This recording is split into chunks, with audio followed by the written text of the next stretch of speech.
My name is Jerm. This is Jerm Warfare, the battle of ideas. Jeremy Kuzmarov, thank you for joining me in the trenches.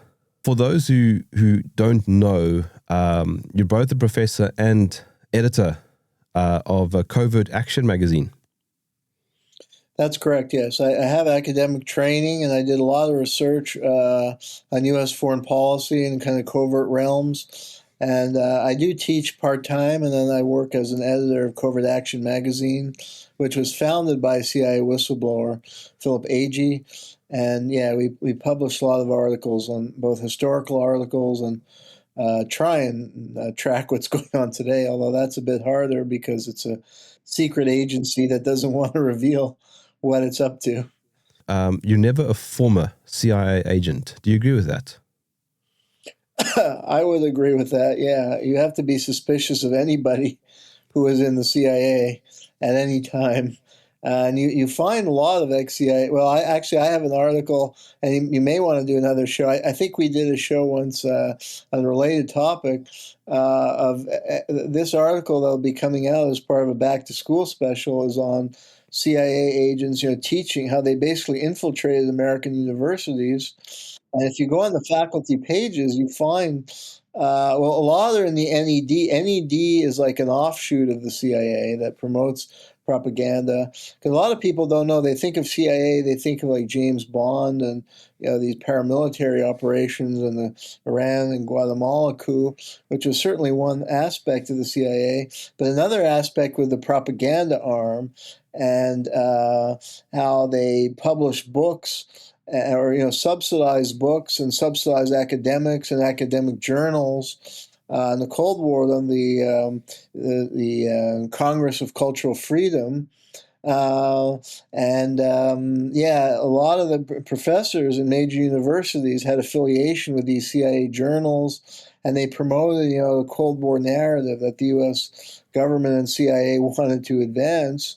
So it's a major propaganda arm, and actually, Cord Meyer bragged that he said we created all the radical journals and all the radical campus groups were created by the CIA, and he was the head of the Operation Mockingbird, which was another facet of the cultivation of media assets. So, yeah, the CIA is very, very heavily involved in propaganda, and this continues to this day. And you find, like, some professors will put on you find it on their webpage, and the president of the university where I used to teach has listed on his website that he was a CIA consultant. And actually, I know that I did an article about him, exposing him, because he runs a foreign relations group in Tulsa, Oklahoma, where I live. And he invited me to join, and I went to some events, and I was trying to get him to invite me to give a talk because I'd published when my Clinton book came out. But of course, he refused to invite me. And then I was proposing some speakers, and he dismissed them. These were national security whistleblower like Scott Ritter, and he refused to invite them. And actually, then he came out in the open because he brought in some CIA speaker. He brought in a woman who was in the CIA, and then he brought, when the Trump administration cut the budget of the NED, was threatening to close the organization, he brought two NED people to defend the NED. So he basically came out openly supporting the CIA, bringing in CIA and NED speakers while he was censoring myself and other speakers. At that point, I wrote an expose of him, but he was the head of the political science, and then I never got another invitation from him to join his group after I wrote that. But he was the chair of the political science department and president of the University of Tulsa, and he's listed as a former CIA consultant, but I'm sure he still works for the CIA. And his deputy threatened me some years ago when I gave an interview with the local newspaper about the Kennedy assassination on one of the anniversaries, and was discussing the deep political milieu and the Texas oil baron and the CIA operative that appeared to have been involved. And I got a threatening phone call from his deputy, who also taught in the political science department. So that's just an example of how the CIA had infiltrated higher education. And these are supposedly former CIA. That's what they're putting on their CV, but we know they're still CIA, or still doing the work of the CIA. So I wouldn't trust anybody. If they've served in the agency, like I had an article in the governor of Virginia served in the CIA, and I argue that reflects a very dangerous infiltration of the CIA of different branches of the U.S. government and a violation of the U.S. Constitution, which advocates for separation of powers. And she claims she's not representing the CIA and had no support for them. But and then she's enacting the kind of policies that the CIA has long enacted, like she screwed over the labor union, the firefighters and teachers union in Virginia. And I wrote an article, and that's no surprise because the CIA is always screwing over union and working people and supporting the wealthy classes. It showed that, she's very likely still with the CIA in some capacity, even though she says only she worked for them 10 years ago. You mentioned Mockingbird earlier. That's the media. CIA have got their fingers in Hollywood too. I pulled up a list earlier of actors who have been, in one way or the other, influenced by the CIA.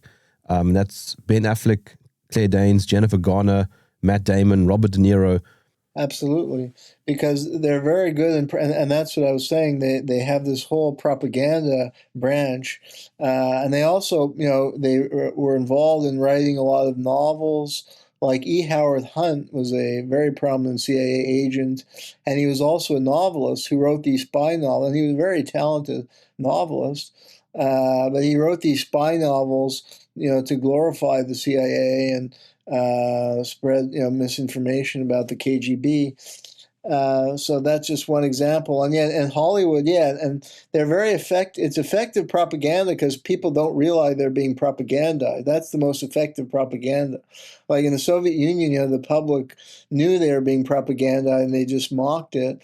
But in the American case, those more and more are starting to wake up, but for years they got away with it because people didn't realize, like in reading their morning newspaper, that it was CIA propaganda, or going to the movie, they thought they were being entertained, but there's these subtle messaging mixed in the film, and you have the CIA consultant behind the scene. Because, I did an article about this, and there's a good website by a British guy named Tom Secker who.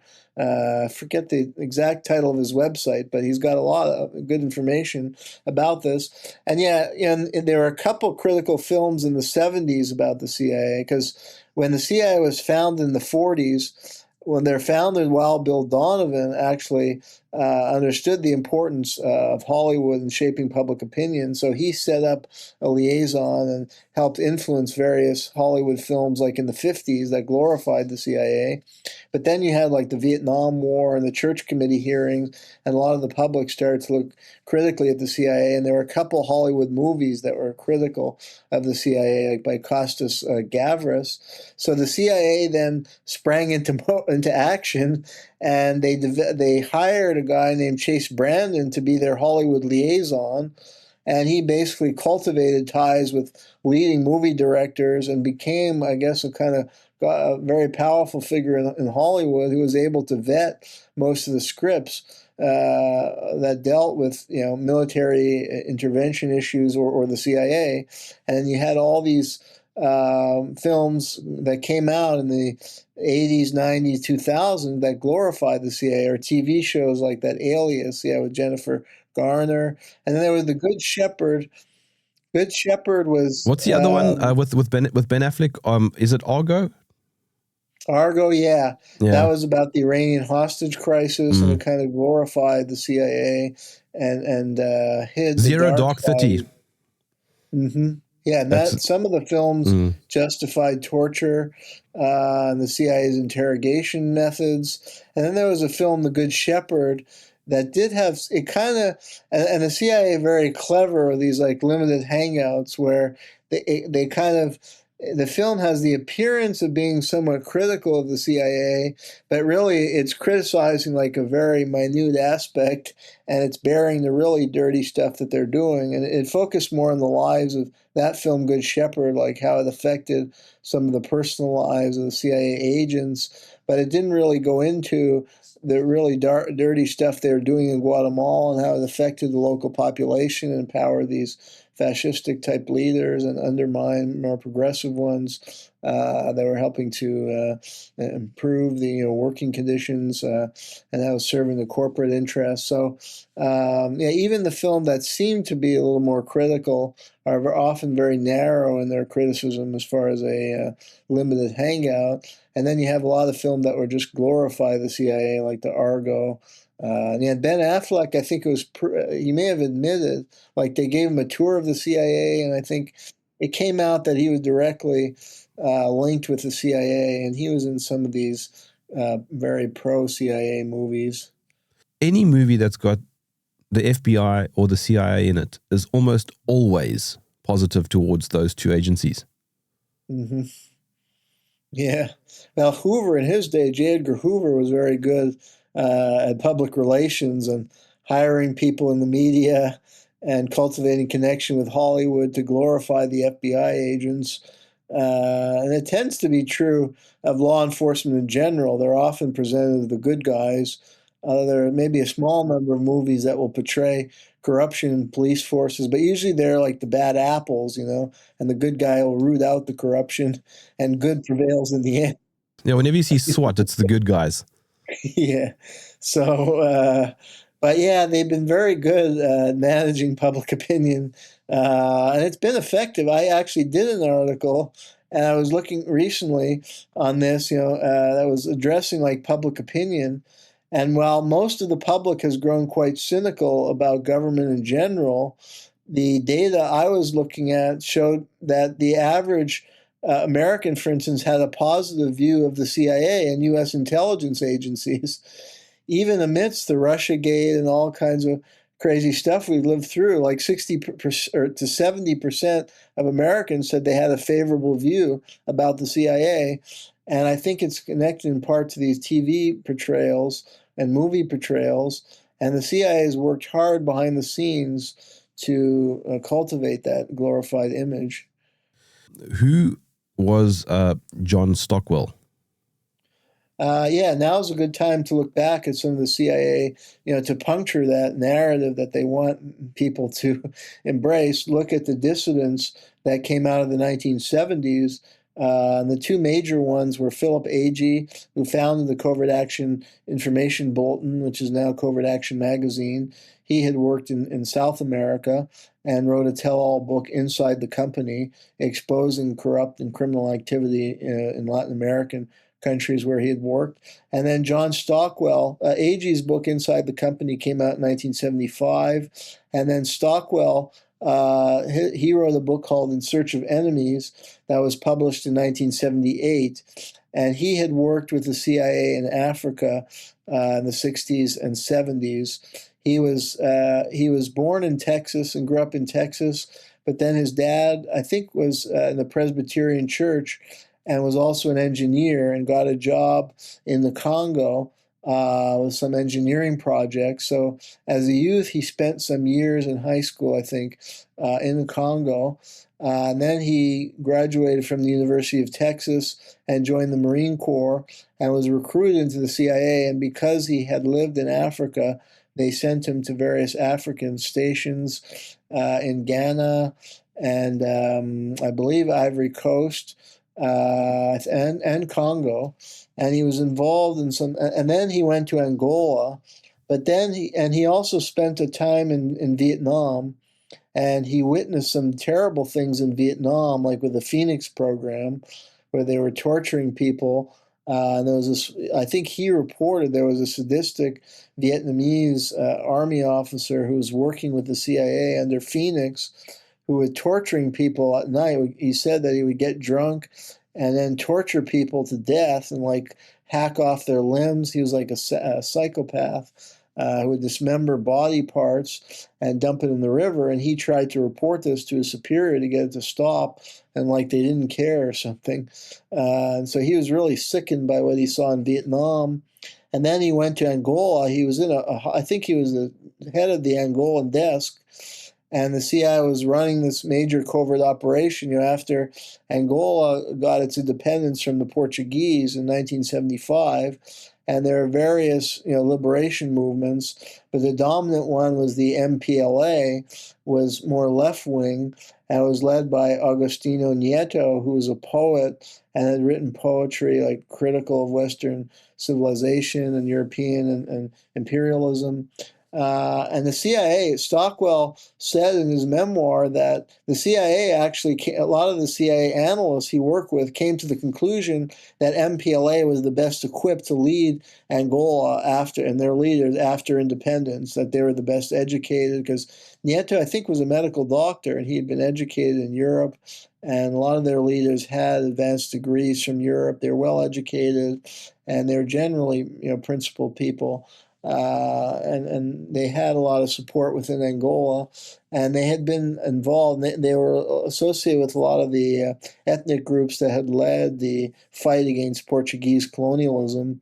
So they had a lot of popular support. So that was actually the assessment of a lot of the CIA analysts. And often you do find there are good analysts who work for the CIA in that, because the CIA, again, has different branches. And there's one branch is simply devoted to filing reports of political analysis, assessing. That's Ray McGovern, for example. Yeah, Ray McGovern is a good guy. And he often if you talk to him, he'll tell you about how that branch became often politicized, that, like analysts like himself and others who are earnest and good researchers, and in some way they're like academic. They're filing like kind of academic papers, assessing the country's politics. But the good one, they often discard their reports if it doesn't suit the political agenda in Washington, or they just get put on a back desk. They never get promoted, and they're kind of ignored. Where the people who file phony report that, so the phony reports would play up, like in a case of Angola, and Stockwell discusses this, how the CIA advanced all this propaganda to make like the MPLA was a proxy of the Soviet Union and Cuba. So false intelligence was disseminated, making that connection or claiming that MPLA was a Cuban proxy, when actually the good analysts had said that wasn't the case.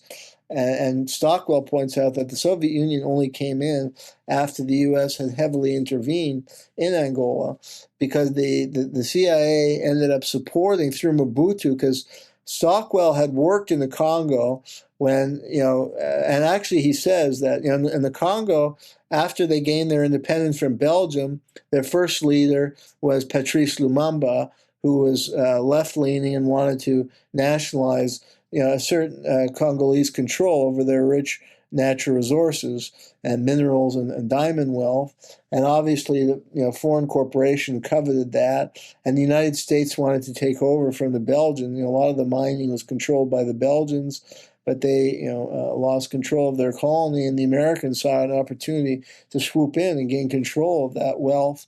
And there was an American financier named Maurice Tempelsman, who was very influential figure, who funded the Democratic Party for years. He actually just died this year, and he was on the board of the National Endowment for Democracy, and he owned all these mines in the Congo. And he was close with Joseph Mobutu, who the Kennedy and Johnson administrations, Lumumba was assassinated, and then they coordinated the repression of rebellion. Some of Lumumba's followers tried to regain power, and they were suppressed. And that's what Stockwell discusses, that when he was there, he was involved in the suppression of this Lumumba's revolt called the Simba Rebellion. And the CIA, and actually at one point Che Guevara went to Congo to try and support the Simba Rebellion, and the CIA brought in these right-wing Cubans who had been involved in the anti-Castro operations and worked with Joseph Mobutu, and because Mobutu consolidated his control after Lumumba's death. with U.S. and CIA support. And Stockwell said, actually, when he was like in training to go there, a guy gave a lecture and bragged about driving in a car with Lumumba's body parts in the trunk, and he was like bragging about this. So it wasn't really a secret that the CIA had been involved in the assassination of Lumumba. And then with Angola, once Mobutu consolidated control, Mobutu wanted to take control over some oil-rich areas in Angola. So he was funding these right-wing rebel groups to oppose the MPLA, and that's who the U.S. and CIA started supporting. They were funneling arms through Congo to FNLA, led by Holden Roberto, and then UNITA, led by this warlord named Jonas Savimbi, and they proved to be very brutal groups.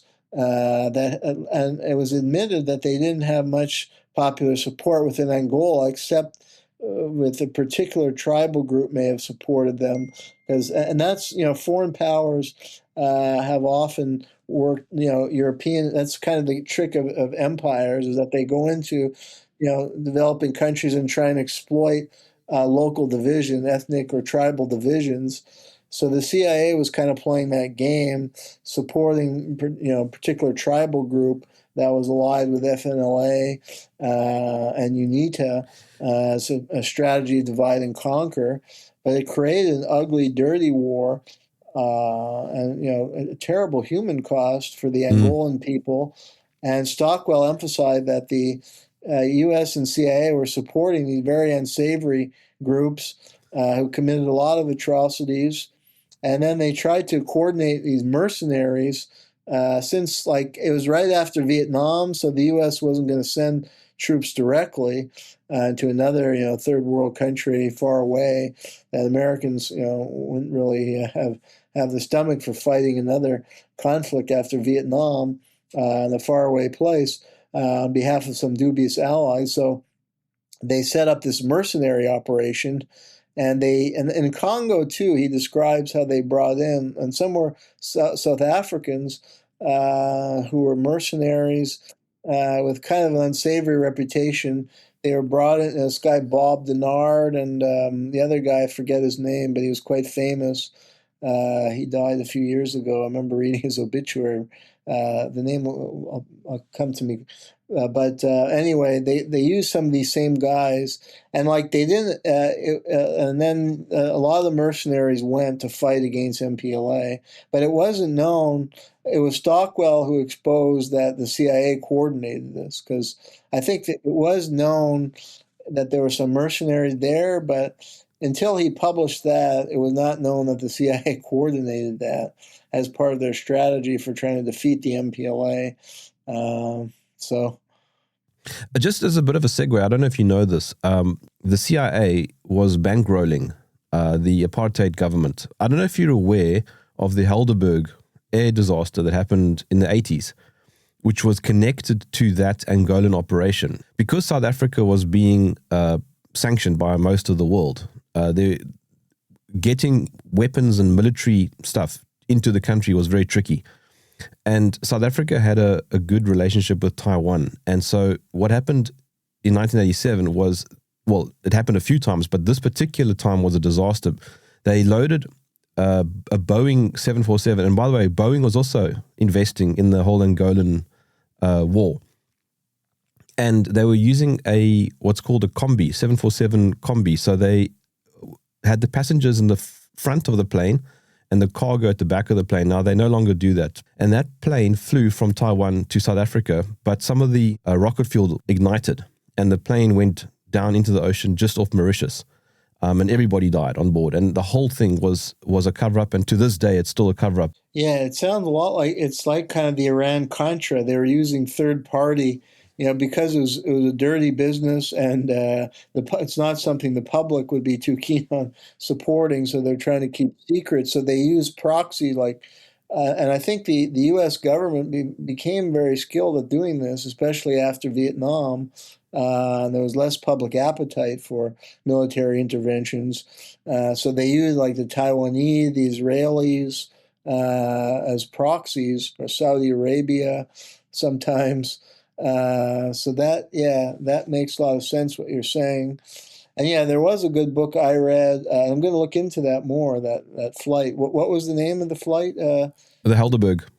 Helderberg. Yeah. It's widely considered one of the most covered up air disasters in aviation history.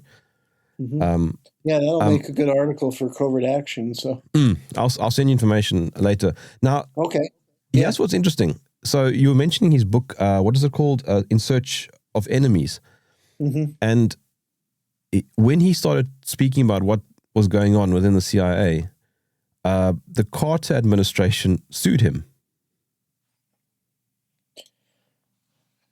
Yeah, well, he was actually testifying before Congress. There were some people in Congress who were sympathetic because you had the Church Committee hearing, and you had some members of Congress, like Dick Clark was one from Iowa, and Leo Ryan from California, who actually got murdered. And I think there's evidence that the CIA murdered him.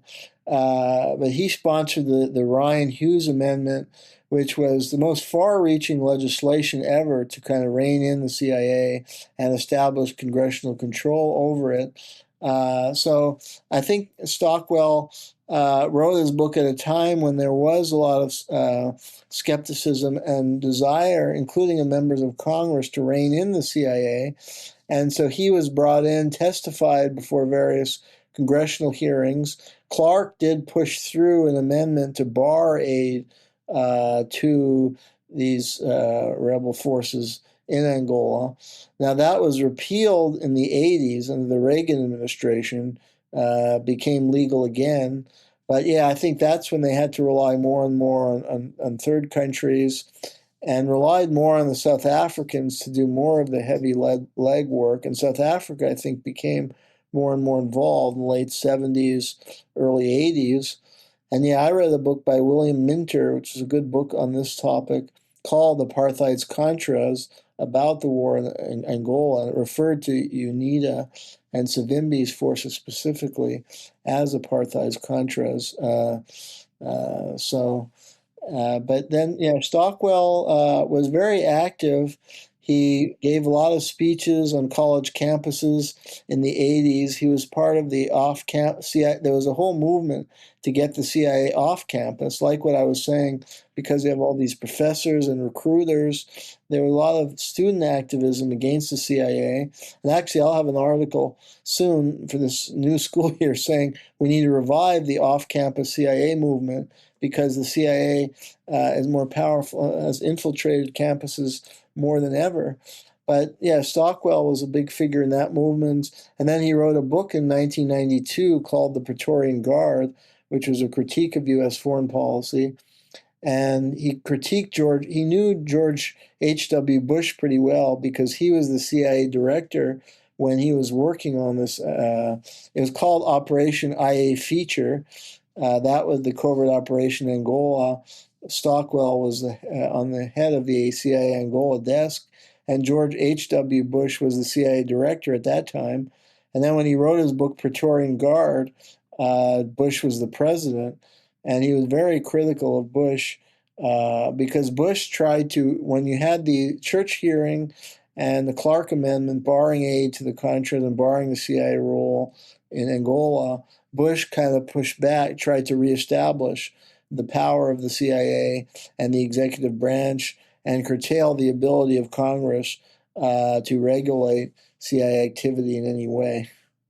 Wasn't the CIA awarded something absurd like 65 cents in damages? I'm not sure about that case. I didn't discuss that in my article that much. What exactly happened?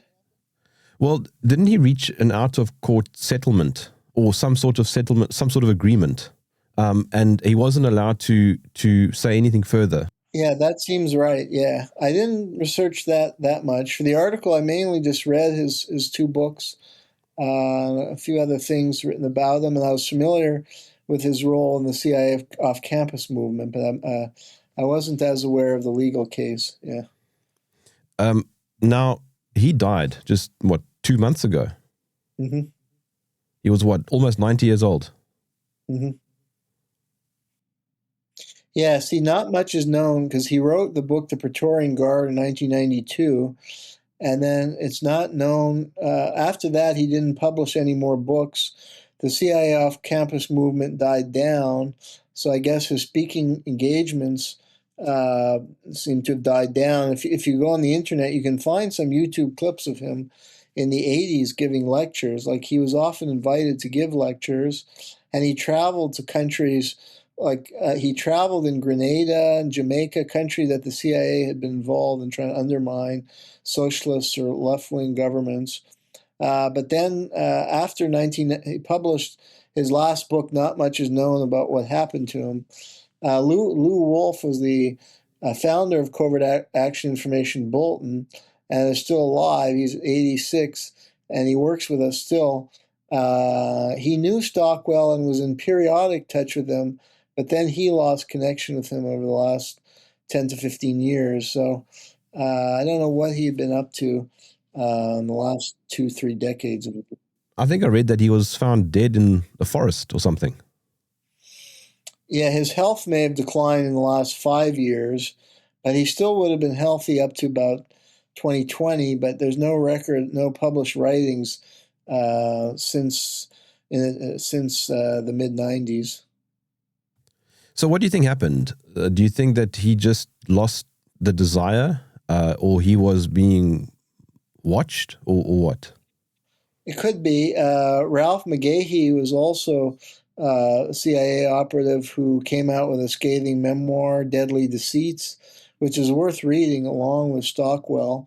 And McGahey wrote about all the lies and deception in Vietnam and Thailand, where he served in Laos. And McGahey, I think, had been a professional football player at one point. Yeah, he too, that his memoir was written in the 1980s. And then you didn't hear much from him after that, like Stockwell. And some people I've talked to have suggested that he may have been threatened in some way and told not to speak out anymore, and that members of his family could be harmed or something. I don't know for sure. That's kind of a rumor. It wouldn't surprise me if that is what happened, because these people had a big following, and since they were insiders, I mean, like Stockwell was very intelligent.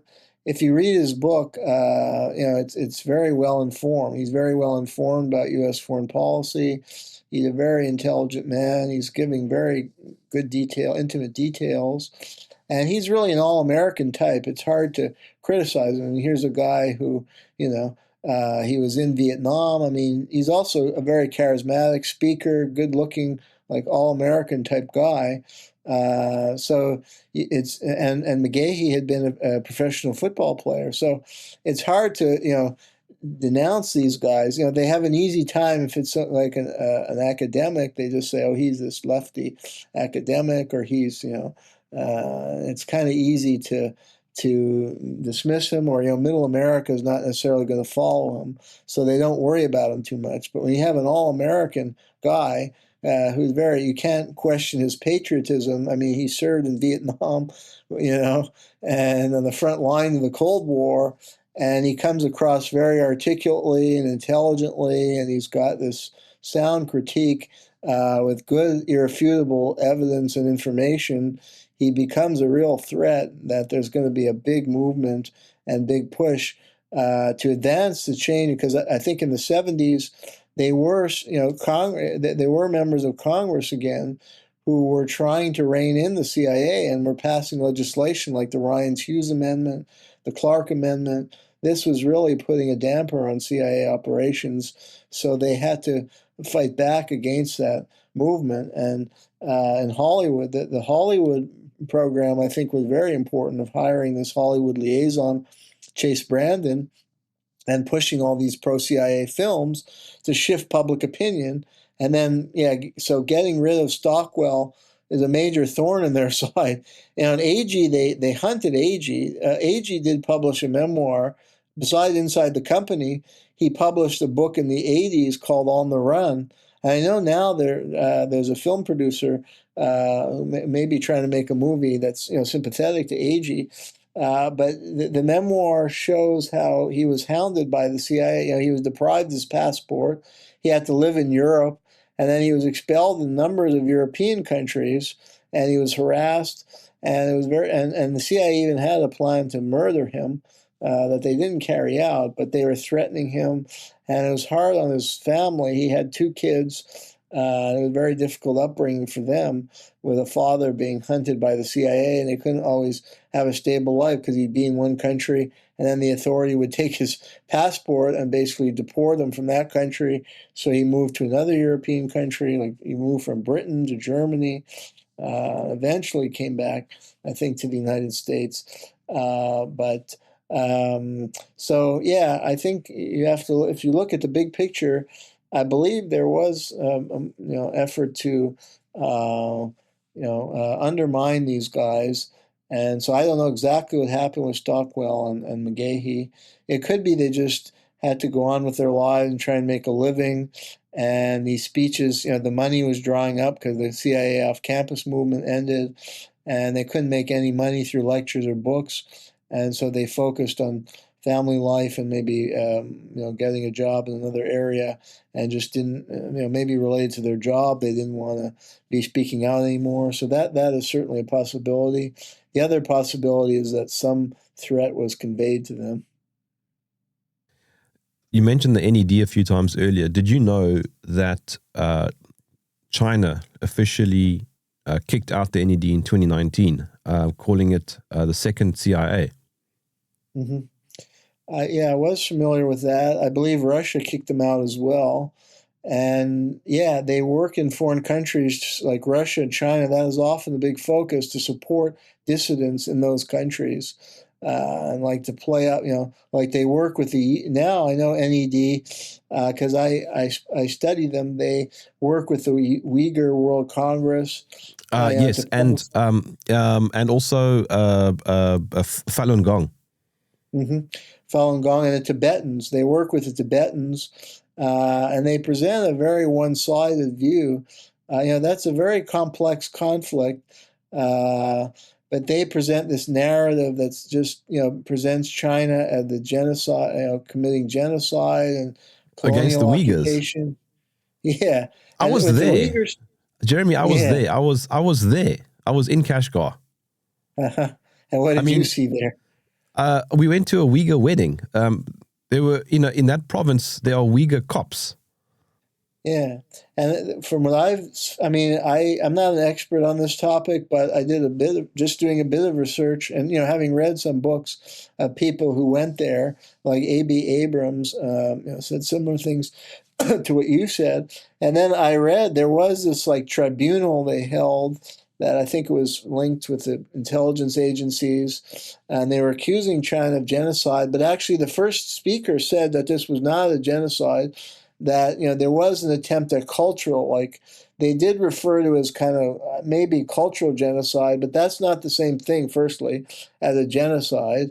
And then the term genocide then becomes very kind of dubious. If they're trying to, and they're making a point, maybe it's true that they're trying to kind of push the Chinese culture on them, but that's not the same as a genocide, going on in Gaza. And then like they were talking about these camp, that they're like arrested some people, but they were like some of them had been involved in outright terrorist activity with the East Turkmenistan. You know about that. It was a separatist movement. There, had been a lot of Uyghur fighters had been in Afghanistan and allied with Al Qaeda and an extremist faction, and they carried out terrorist attacks on Han Chinese. So obviously, law enforcement is going to crack down on them. That's not a genocide. I mean, maybe there were some excesses, and then like the prison they were sent to was not really a prison.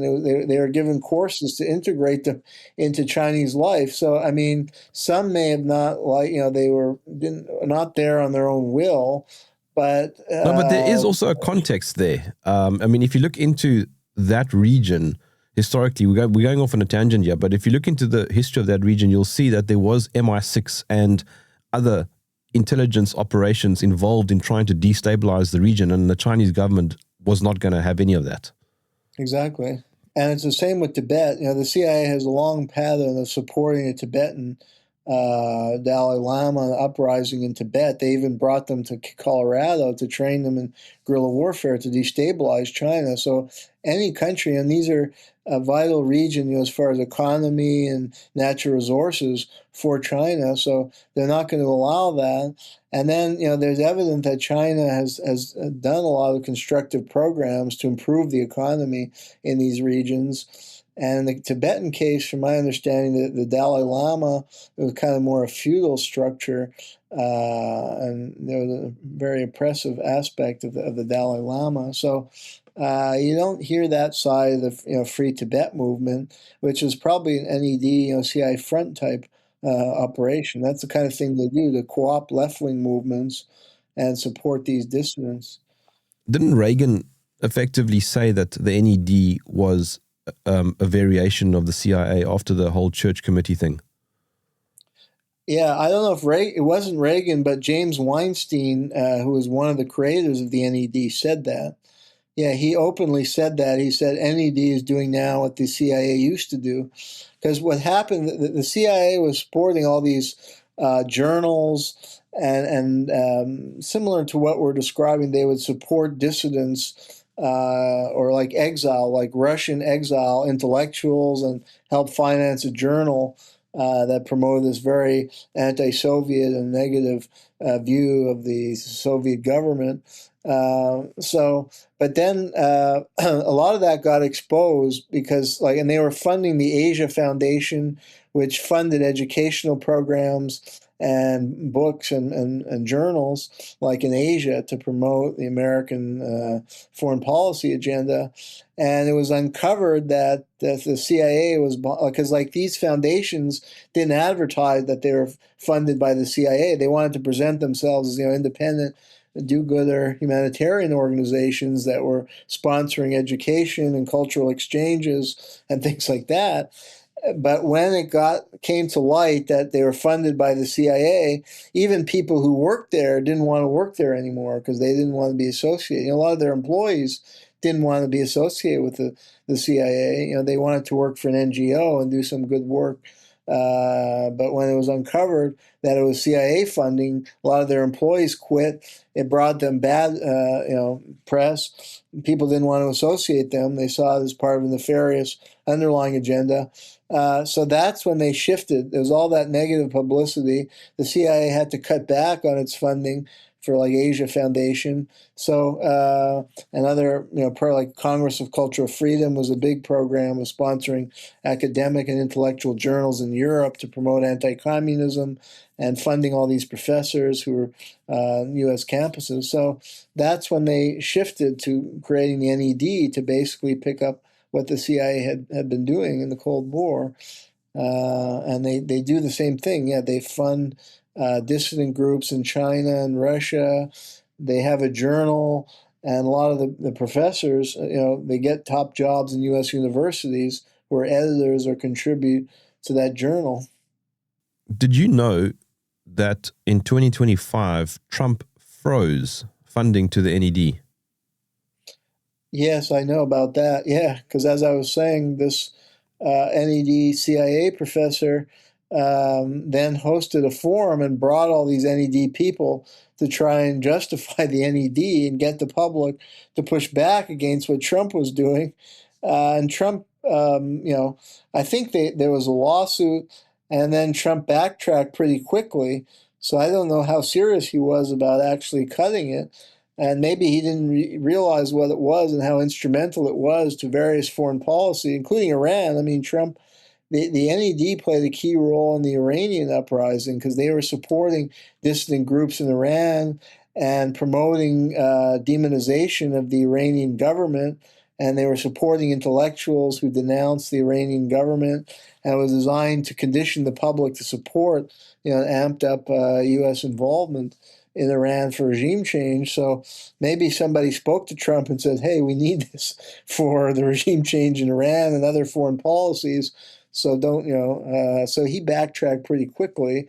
But yeah, you did have some right-wing figures. I remember at that time, because I did one article where people like Elon Musk and some figures in the Trump administration were denouncing the NED in terms that in the past it had been more people on the left, like who were critical of the CIA, had criticized the NED from its inception. Like Philip Agee, when he learned about the NED, made some statements, criticizing the NED, and some more left-wing authors who were critical of U.S. foreign policy, like William Bloom, wrote about it and how it was really a force for propaganda and destroying democracy. Claimed to support democracy, but it often fueled these uprisings and violent regime change operations, or at least if it was supporting democracy, it was kind of a particular kind of democracy that was, I guess, very bourgeois democracy. It would never support more left-wing group that wanted to empower working class people or promote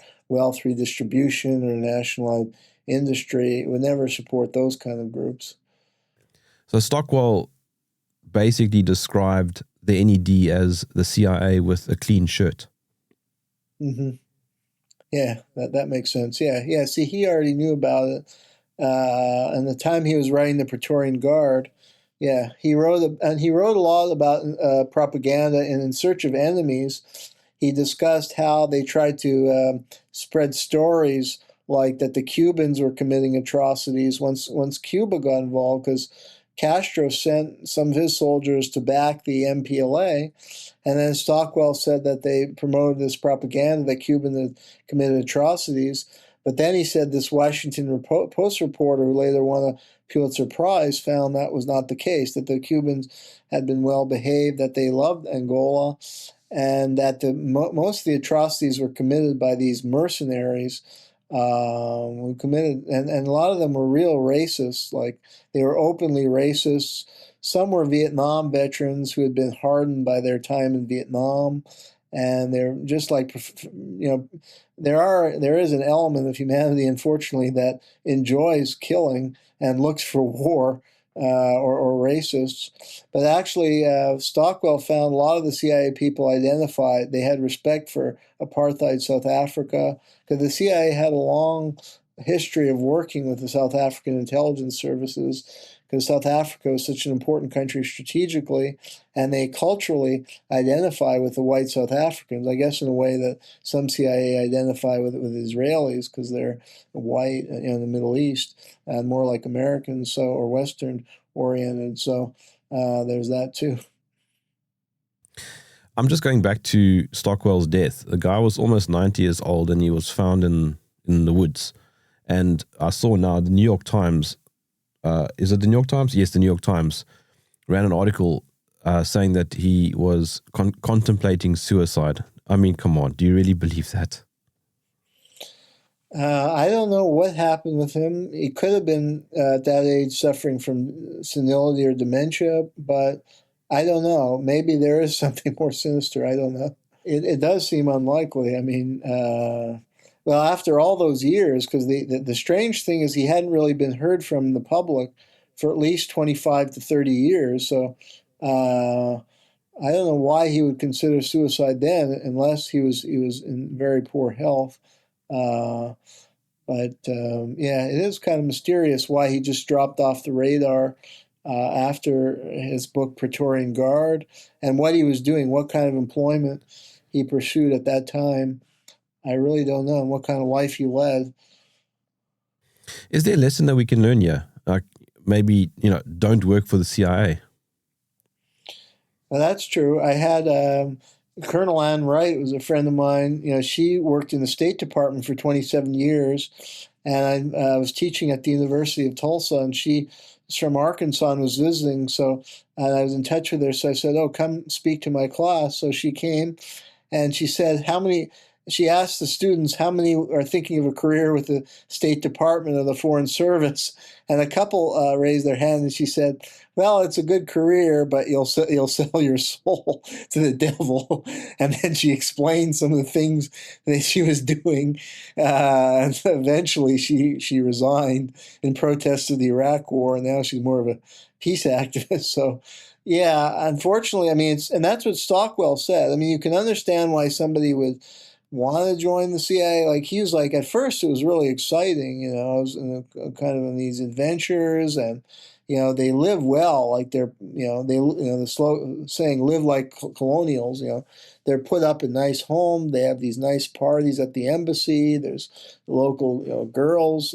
They can get pretty easily, pretty girls, and it's an exciting life. But then he said, you know, it kind of over time it wore on him because of all the ugly things he saw. It just started to wear on him over time. And what he found is, I mean, there's kind of an interesting discussion at the end as to, you know, why he decided to speak out compared to a lot of his colleagues. And he felt that a lot of them just became very cynical, that they just kind of were so cynical about humanity and its prospects that they like didn't care. And I guess, what's the word? They just like hardened. They kind of lost their humanity as time went on. They couldn't empathize because like the war had a terrible effect on the population of Angola.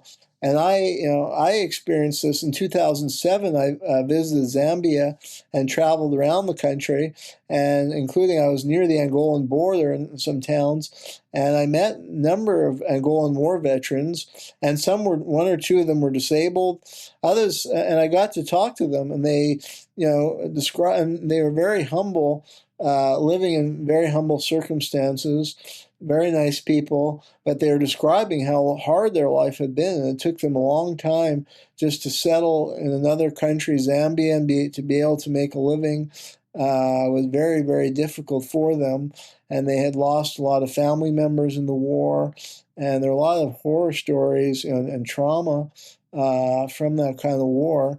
You know, stunted growth and development, and there's, you know, when the country just off independence, they couldn't really develop their education system, or you know, a lot of kids weren't able to go to school. They were recruited as child soldiers, and their development was stunted. So it's just incalculable, the human costs. And like Stockwell's kind of wondering, it's like, you know, he started to feel it, but he felt like a lot of his colleagues were just numb from that. And they kind of lost their humanity, and they're very career driven, which on one hand is good. I mean, it's good to be ambitious and to want to advance yourself, but at the cost of, you know, just totally losing your humanity and lying all the time and supporting a very corrupt and dubious endeavor.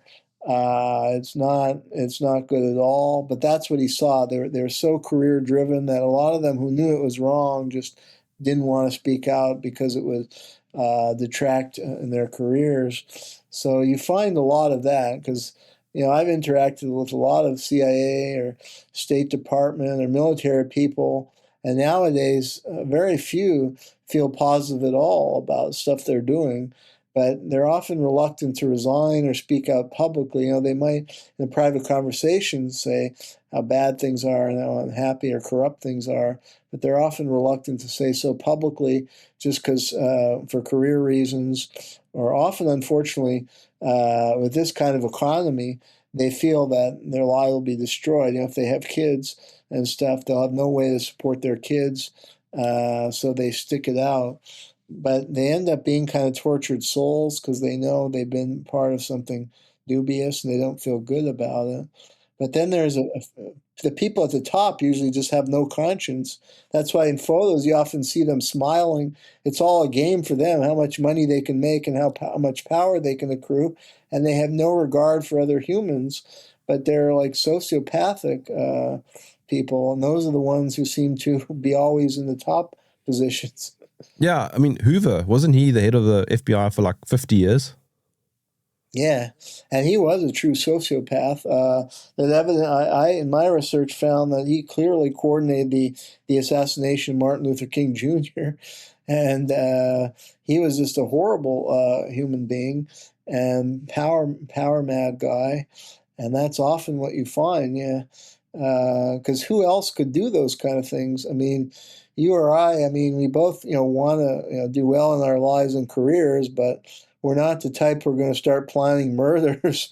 And unfortunately, you find, like, I've done, you know, deep research in a lot of political figure like Bill Clinton and I found that there's strong evidence that he's a murderer and he was a rapist. Same with Barack Obama. I believe there's strong evidence that he murdered people to get in power, and he was known as the drone killer. And it's just not something I could do. I mean, most decent people it's not in their purview to be want to kill people and lie constantly. I mean, as kids, we're raised not to lie, and they do it without any problem on a daily or hourly basis. Stockwell also didn't like Lyndon B. Johnson. I mean, he criticized him openly about the Gulf of Tonkin incident, which didn't happen. And I'm not sure what his views on JFK were, but I mean, Johnson was involved with that. Well, he said, actually, it's in the memoir, and it stuck with me because I did an article on how Lyndon Johnson is a serial killer. And that's what I found with a number of U.S. presidents like Clinton, Obama, Bush, that they're stone cold killers, not just in the foreign policy they orchestrate, but in their rise to power. And there's evidence with Lyndon Johnson that he ordered numbers of murders in Texas because in 1948 he was running for the U.S. Senate and he actually lost, but he stuffed the ballot boxes in some East Texas counties.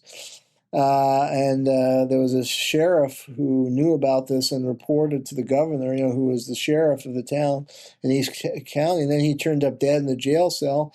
And Stockwell wrote, because Stockwell said in his memoir that he was rather conservative as a youth. He supported Goldwater. 64 election was Goldwater versus Johnson, Barry Goldwater, who was a conservative Arizona senator. And he said he supported Goldwater because he was conservative at that time, but also because he and everyone in Texas knew that Johnson was corrupt and a murderer. And he wrote that in Search of Enemies. And yeah, my research, which drew on some published studies, there's very strong evidence that Johnson killed people to cover up what was going, the corruption with that election, and also with his financial bagman, Billy Sol Estes, was involved in all these corrupt financial deals that implicated Johnson, and there were murders to cover that up.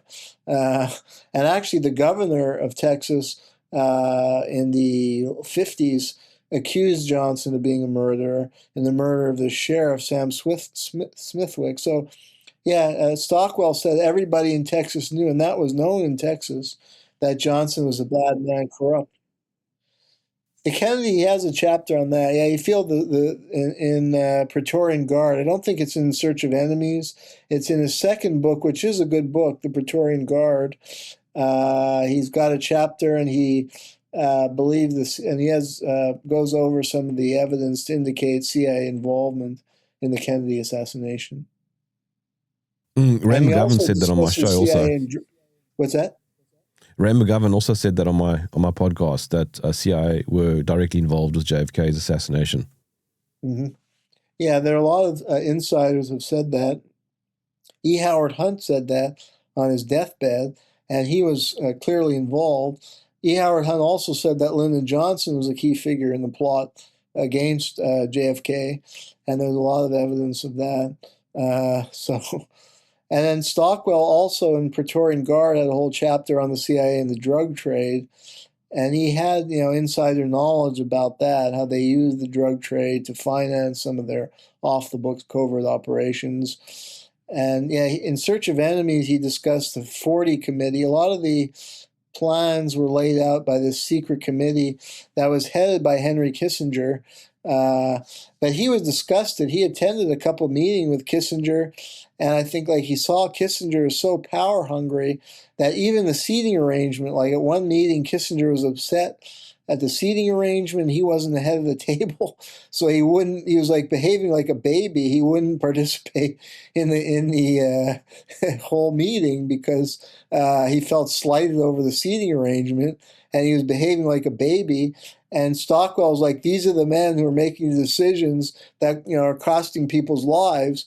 And he found that they knew nothing about Angola, they had no knowledge about the country, and they didn't care. They were the most vile people, like they had no regard for the people of Angola, whose fate they were inextricably shaping by funding the war there. And that's unfortunately what you find, that a lot of these bureaucrats and top leaders, they just have no humanity or conscience or empathy, and they make such important decisions. So Stockwell's ultimate message is basically that the CIA is the enforcement arm of the corporate power structure and not the defender of freedom. Correct, yes. And he goes into Gulf oil. In Angola, oil was big. It's a big oil country, oil-producing country. And he discusses Gulf oil and the interest they had in some of the oil field there. And the executive of Gulf Oil at that time was Kermit Roosevelt, who had been the architect of the coup in Iran in 1953. And he was rewarded with an appointment. And the Shah opened the oil fields because Mossadegh, who the CIA overthrew, had wanted to nationalize the oil. Kermit Roosevelt, who was Theodore Roosevelt's grandson, helped orchestrate the coup. Then he was rewarded with an executive job, lucrative job with the Gulf Oil Company, and they were very active in Angola. And they saw the MPLA as a threat. Eventually, the MPLA came in power, but they got co-opted, and I think the oil companies were able to get pretty favorable terms ultimately under the MPLA, which further showed that the whole war was useless, because the MPLA wasn't really that radical as far as pushing for nationalization. They were really willing to compromise because they needed some foreign capital. They weren't even that strong to fight against the oil companies, so they ended up giving them a lot of concessions. So, what's the point of this war?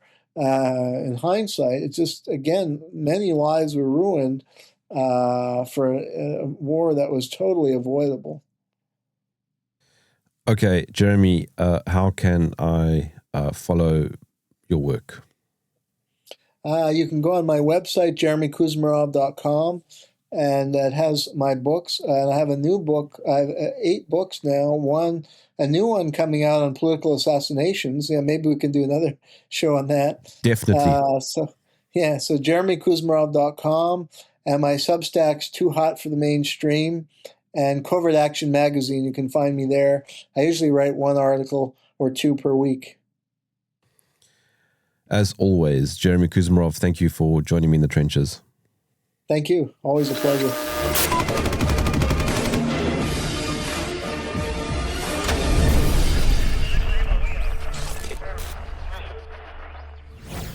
Thank you for watching to the end of this video. If you got value from it, consider joining as a channel member, which directly supports what we do here.